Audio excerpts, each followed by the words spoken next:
Cube Radio. Salut, c'est Charles Dran avec l'équipe dans 5 minutes. On s'intéresse aux sciences, à l'histoire et à l'actualité. Aujourd'hui, on parle du télescope spatial James Webb.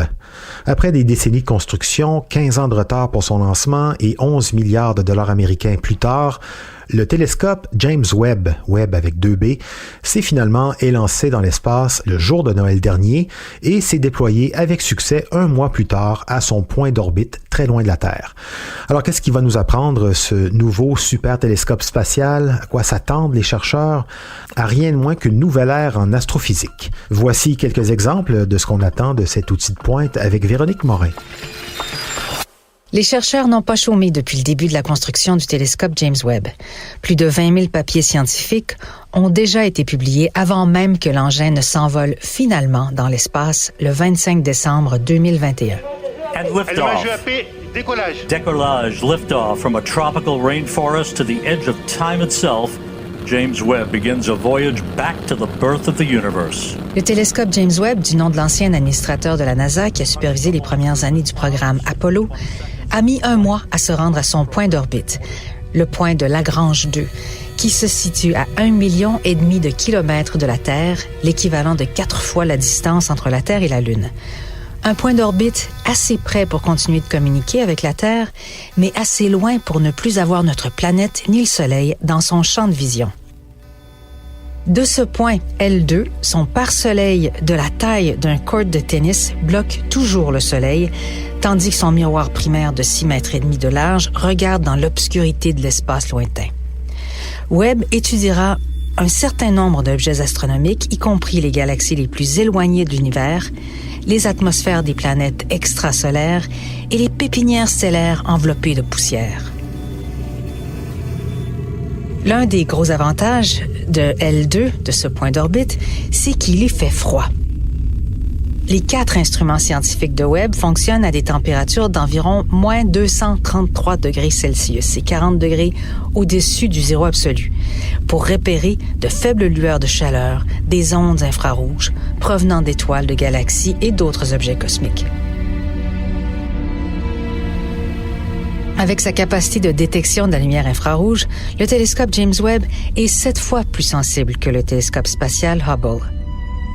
Grâce à cette hypersensibilité, il va donc nous révéler des secrets sur notre univers. Inutile de dire que les astrophysiciens du monde, dont plusieurs Québécois, sont fébriles à l'idée de découvrir les premières images de James Webb. Puisque la lumière infrarouge pénètre la poussière et le verre, on pourra aller chercher des images de la formation des galaxies naissantes aux confins de l'univers à 13 milliards 400 millions d'années-lumière, environ 400 millions d'années après le Big Bang.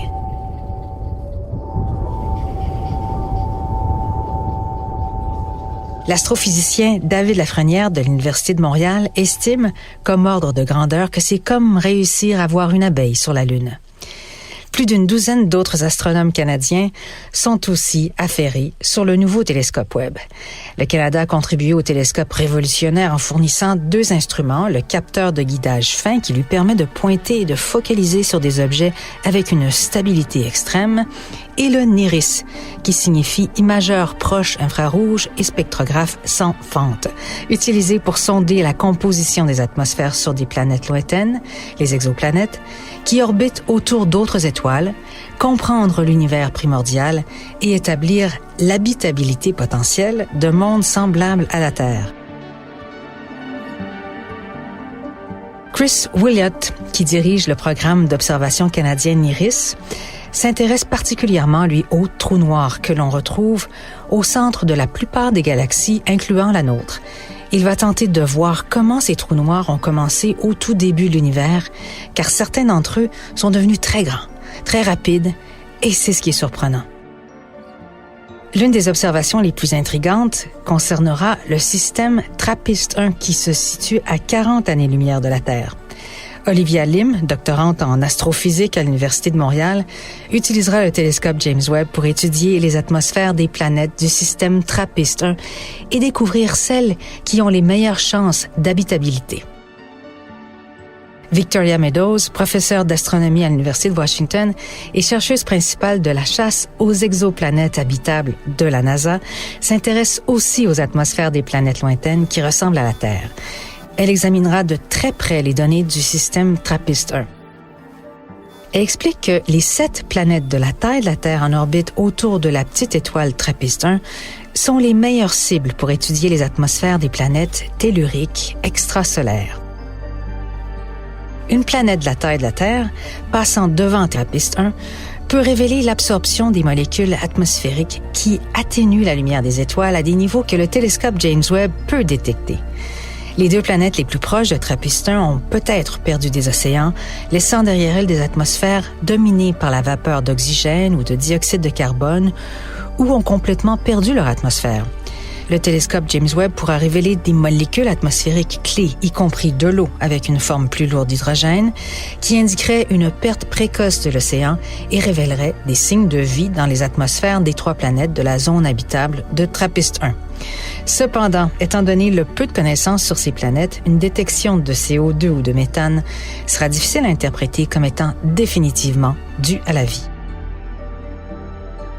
Oui, bon, alors est-ce que le James Webb trouvera le sosie de la Terre? Est-ce qu'il va révéler des planètes étrangement non semblables à la Terre?